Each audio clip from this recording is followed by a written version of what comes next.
Hello, I'm John Dickmeyer. Welcome to Potpourri. You having a nice day, Randy? I am. I'm having a very nice day. Well, we're going to have a wonderful show today. Our guest today is Dennis Bennett. Dennis, welcome. Thank you. Dennis, a friend of mine, Randall Brubaker, says that you have more businesses than he can count. Is that true? I'm a bit of an entrepreneur, yes. I have businesses that I'm sole owner or proprietor of, and also other business interests that I'm a partner in. So, I spread myself kind of thin once in a while. So. Let's just go into the major ones, the major things you do in a day. Well, I started a business that I'm sole proprietor of about 2.5 years ago. It's called Infinity Casket, Vault, and Monument Company. And a lot of people don't realize that the Federal Trade Commission ruled clear back in 1984 that you could buy your funeral hard goods any place you wanted to. You didn't have to buy them through a funeral director. And so we fill that niche. There's a lot of people who are looking for an alternative to a traditional 2-day funeral, and whatever their needs are, we can fill. We have a funeral director that's cooperating with us, and we do a lot of funerals in anyone's church. If they have a military background, we can do it in an American Legion or any other type of a situation, or even a community center. So you don't have to have a funeral in a funeral home. Actually, funerals can be quite expensive, right. and we can't really mention the price, but they can set an estate back, right. a whole bunch. I know one individual that came to us because he was going to have to take out a second mortgage on his home just to pay for his wife's funeral. So there is, and I don't know the name of it, it's irrelevant. I knew someone who died, and they didn't want to go through the traditional 2-day, basically due to finances. Mm-hmm. And so they went to this other place, and it was a 1-day thing. Mm-hmm. They could go, like you said, anywhere. There was viewing an hour prior. Mm-hmm. Then they had the funeral at the church.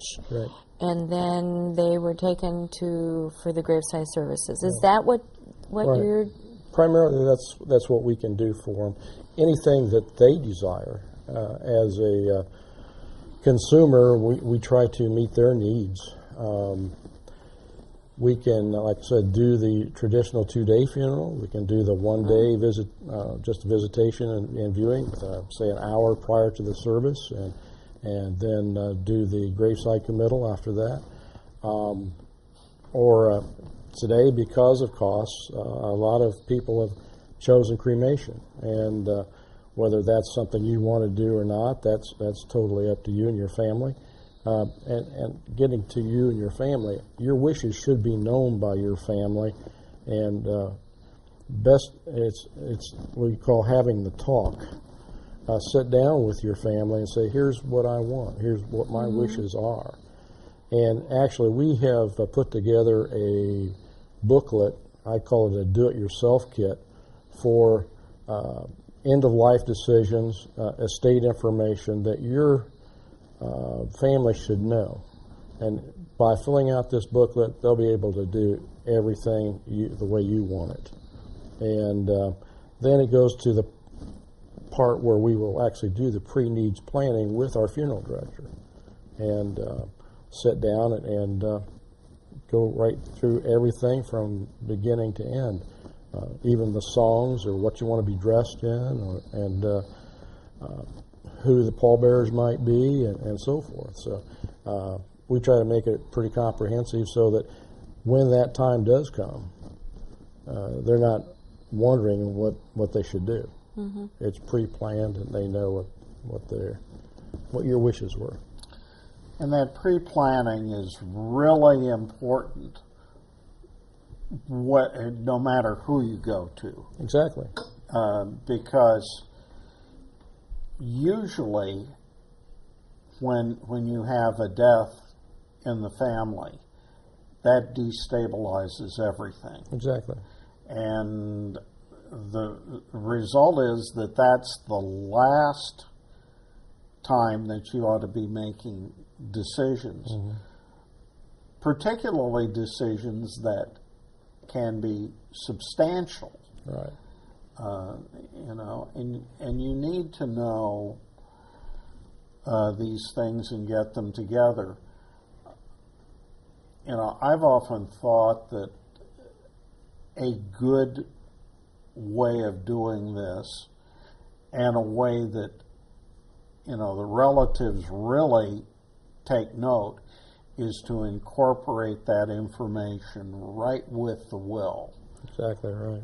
Because a lot of times the family members will be expedient, or they'll turn things over and they won't be thinking either about what folks want. And this is the benefit of doing that pre-needs planning. And if you have an elder attorney that you're working with, he's aware of what your will contains and what your wishes are. And and that's included in this do-it-yourself kit that I've kind of done, where they know who your insurance agent is, they know who your elder attorney is, and all that information, so that they can contact the right people when the time does come. So there's no question. And that's important too, because a lot of times the payment for the funeral comes out of whatever insurance. Right, it could come out of insurance proceeds. We do something too through our office, through a good friend of mine who is a financial planner and insurance agent, who offers an irrevocable funeral trust. And we feel that is probably one of the best ways you can go if you have the financial means to do it, because it is a single pay type of an insurance program. Many people don't have $10,000 to set aside, but the state of Indiana will allow you to set up to $10,000 aside for your final expenses through an irrevocable funeral trust. And when those proceeds come out and your trustee tells the insurance company who gets paid what, those are tax-free. And anything that is left over, if there is anything left over from the trust, it goes back to your estate. So that's a good way of handling it. A lot of people don't realize that life insurance is fine. It's great to have life insurance, but heaven forbid we end up in a nursing care facility, a nursing home. And if you have to go on Medicaid, and you're on Medicaid for a long, extended period of time, that can eat up any savings you might have had. First of all, to qualify for Medicaid, you can't have more than $1,500 in assets. And so if you're on Medicaid for extended period of time and you have life insurance, well, Medicaid will attach or file a lien on your life insurance, and any creditor can. That's one beautiful thing about the irrevocable trust, is that they can't attach it. They can't, that goes for final expenses and that purpose only. So, a question I have, maybe it's a morbid question. At your facility, do you do the embalming? No. So that's what you were saying, That's work with... our funeral director, who happens to be located north of Fort Wayne, about 20 minutes. He has a funeral facility of his own. He has a funeral home. Mm-hmm. And he's been in business over 40 years, so he's well respected in the community. But he's glad to come to our area and do the funeral services in anyone's church or other facility. But he does everything from picking up the deceased, taking whoever it might be to his facility, doing the embalming, the dressing, the casketing, the hair, makeup, whatever is needed, and then delivering I deliver a casket to him, and then he takes care of it from there and takes it to the church the next day or whenever it's scheduled for, and it works out real well. And normally we can save a family as much as 70%. We've saved families half a lot, 50% or more. So basically, they're getting their supplies from you. Right, they're hard goods. The casket. We also provide the vault and the vault service with the lowering device, the tent, the chairs, the carpet, all of that for the family at the interment at the cemetery. So we can do it all, basically. That's wonderful. I really think that's this family I was telling you about earlier. I had never heard there was any other option, but the way it's always been done, and I thought that was my reason for the question, so that people listening can hear exactly what you're offering, so they're not wondering, oh, they do this and this and this. Right. And they can come into our office. We're located at 6218.5 Maple Crest, and they can come in, and we have a showroom there where they can see our caskets on display. All of our wooden caskets are Amish handcrafted caskets. Originally, they were made right up here in Grayville, Indiana, but because of a fire and financial loss, the business was sold to another company, but they're still an Amish family. They're in southern Indiana, Lagodi, Indiana, and they're called Dutch Casket Company. And beautiful workmanship. They look like fine pieces of furniture, but maybe 1/3 the cost of what they might be at a traditional funeral home. I think that's wonderful, because I told my sons, just put me in a pine box, because I'm not going to be there, so I don't care. Because I would rather my estate to go to my children. Exactly. Instead of in the ground. Exactly. And I think that sometimes, when you don't have any arrangements made, here is mom or dad, and it's the last thing I can do for them, Exactly. so they spend a whole lot of money. And I told both my boys, do not do that. And you know what they said? Oh, don't worry, we won't. They were joking. But I think that it's nice there's an option. Right. Yeah. It may not be for everybody. And that's something, too. We don't have to do the entire service. If you want to use one of our local funeral homes and just buy the casket from us, that's fine. We can do that. Or if you want us to furnish the casket and do the vault service at the cemetery, we can do that. We can do any part or all. And so it's a nice, I think, a niche for us, and a good way to help our customers. Let's talk about the casket itself. There are regulations concerning the casket, standards for the casket. What are some of those? Well, they standards? just have to meet certain engineering standards for strength and durability and so forth. So let's say the bottom doesn't fall out of it as it's going down the steps of the church, or heaven forbid that would happen, or a handle would pull out or something like that. They have to have rigid standards. And by the way, our caskets are all manufactured here in the state of Indiana, whether it's a metal casket or one of our Amish handcrafted wooden caskets. They're all built right here in the Hoosier State. That's interesting. It is. I remember one time, years ago, I don't remember the exact circumstance, but anyway, this guy was talking about the vault and how it would last 150 years. And you know me, I asked him, and who do you think's going to be here to check that out? See if you're lying to me. Come on. Well, our vault's a little bit different than anyone else's. We are using a space-age polymer vault, and it is virtually indestructible. It has a 100-year warranty. It's sealed, and they're used exclusively now at Arlington National Cemetery, the same vault. And so what's nice about it, it doesn't weigh a ton. Two fellows can pick up this vault and carry it to the gravesite. Total weight, lid, and box together is 143 pounds. So we don't have to have a special lift truck or crane to set the vault, which is really nice. And we can deliver it in a muddy situation or when the ground situation isn't the best. We don't have to worry about it because we can actually carry it there. So, Are you required to have those by law? By law, no. But just about every cemetery will require you to have it. A lot of people don't realize there's no federal regulations on cemeteries. There is on funeral directors and funeral homes and funeral laws. But every cemetery makes their own rules. And the reason for that is that because so many of the cemeteries are owned by churches, it's the separation of church and state. And they cannot make rules for that church as far as their cemetery goes. I didn't know that. Yeah.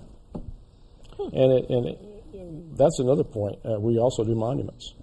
And you want to know what the rules are in that cemetery before you even come see us about a monument.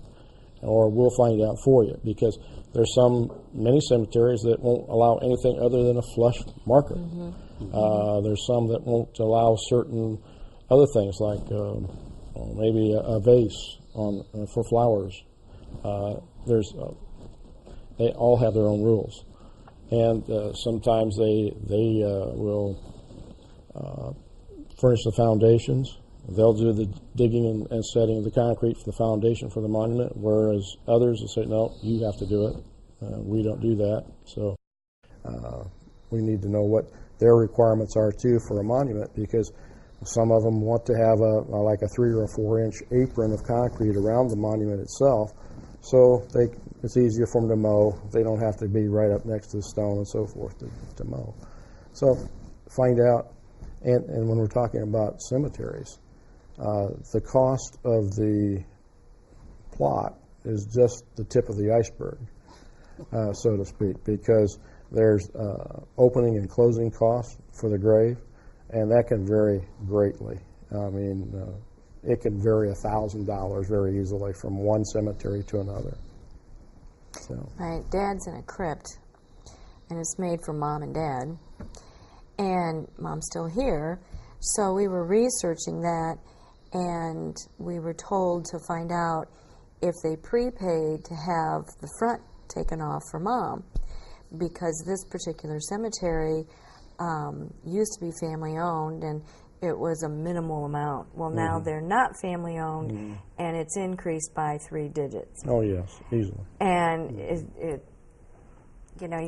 people don't think about all of those, and then there's, and then there's, right, and then there's. Exactly. The question I have is, how do I say this? Are there funeral homes that won't allow you to get your casket from somewhere else? Well, they don't like it because that's a big profit Sure. area for the funeral home.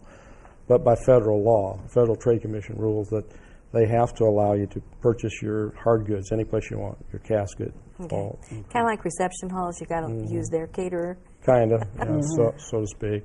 Okay. But, you can buy your casket any place you want. A lot of people, and what happened to bring this all about was some casket companies were going online and selling caskets online over the internet. So that kind of, made it to the point where people wanted to do some of that, and that's kind of how we became involved in the business, is to offer that option without them having to go over the internet, because then if you have one shipped in, you have shipping costs, and what do you do if it's damaged when it gets there, that kind of thing. So we kind of take all of that out of it. They can come to our store, they can see exactly what they're going to get, and they can either prepay for it or at the time, or go through our funeral director and have him take care of it through those charges, however they want to do it.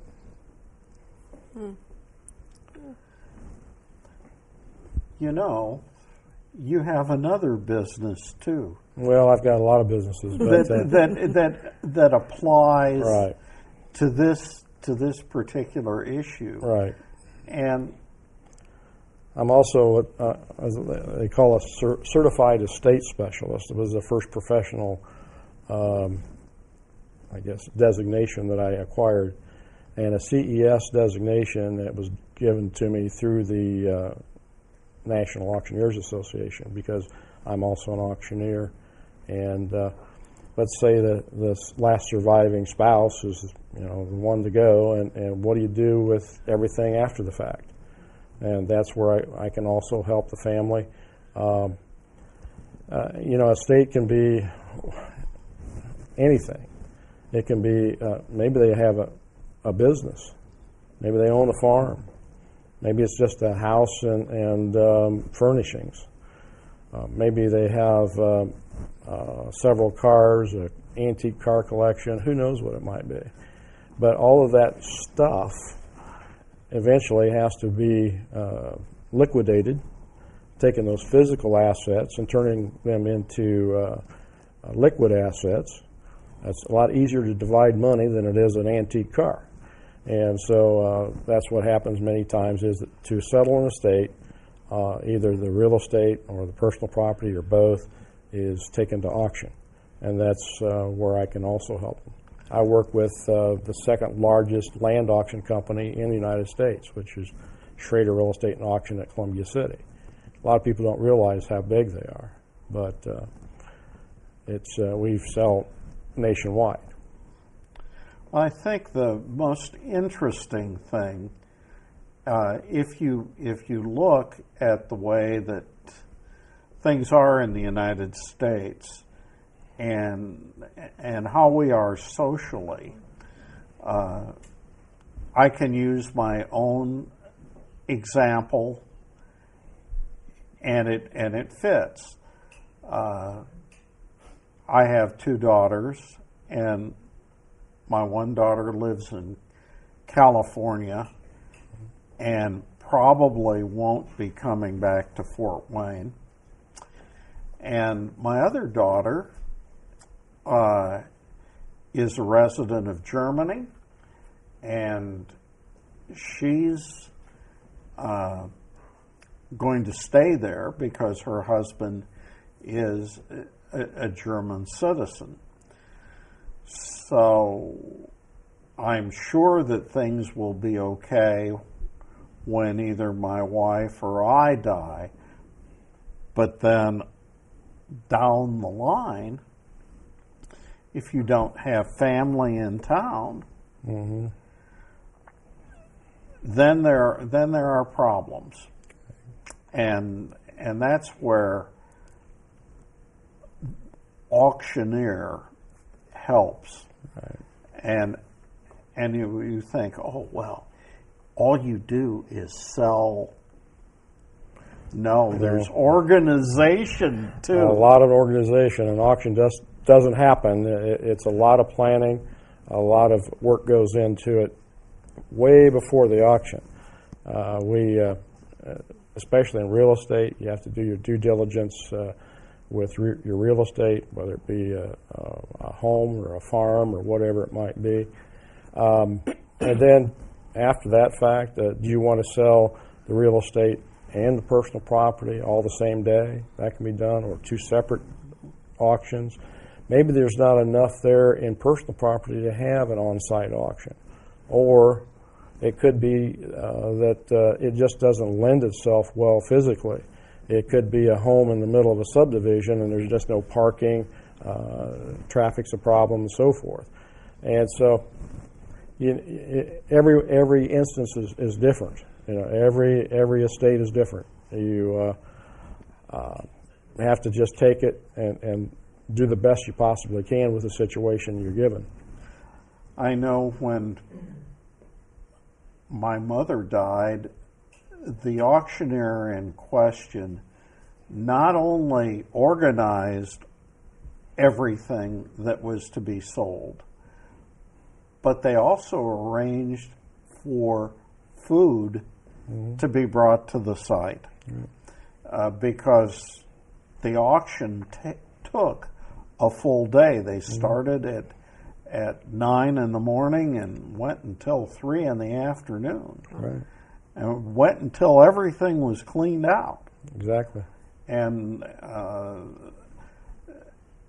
the house was relatively small, but my mother and father had a large number of antiques in that house, and so it took a lot of organization, and then it took the publicity for that too. Right. The advertising and marketing is a big part of any auction, and you have to get the people there to bid. I mean, it's that simple.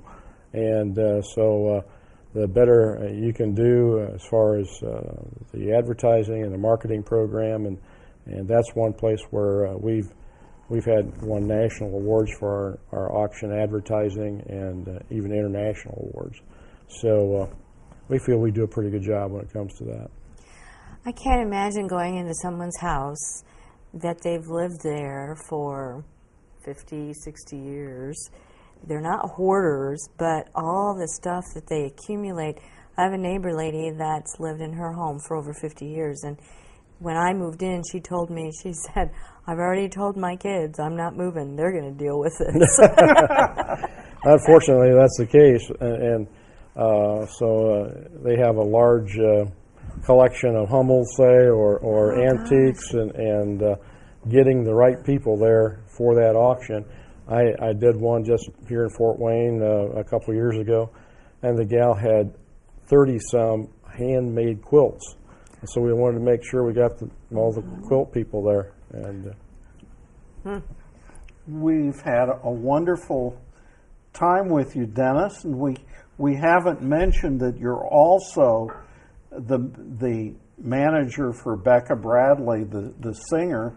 But time is time, and it's time for us to leave. So thank you for being with us. I'm John Dickmeyer, and this has been Potpourri.